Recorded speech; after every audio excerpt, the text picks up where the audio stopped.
تعرفوا الشيخ خالد الراشد؟ في ناس كثير ما يعرفوا ايش من هو خالد الراشد. يعرفوا راشد الماجد، يعرفوا العاهرة هيفاء عبده، يعرفوا الرقاصات الشرموطات وما يعرفوا ايش من هو خالد الراشد. هذا خالد الراشد محبوس في السعودية ظلم، وعد عمري 7 سنين. حكموا عليه في الحبس 15 سنة بتهمة الدفاع عن النبي محمد صلى الله عليه وسلم. ادخلوا ابحثوا في اليوتيوب من هو خالد الراشد وليش احتبس. ادخلوا ابحثوا.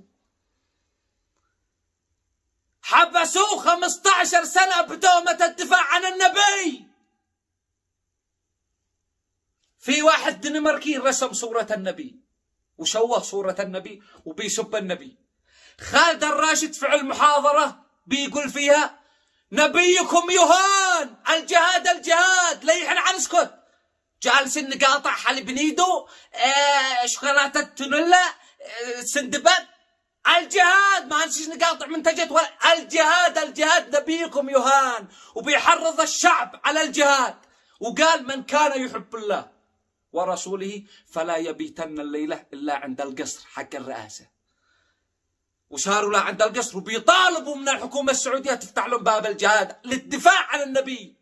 مسكوه وحبسوه 15 سنة، وقد له محبوس 16 سنة. حكموا عليه 15 سنة، خلاص قد أدى فترة الحكم في الحبس، احتبس 15 سنة، خلاص خرجوا.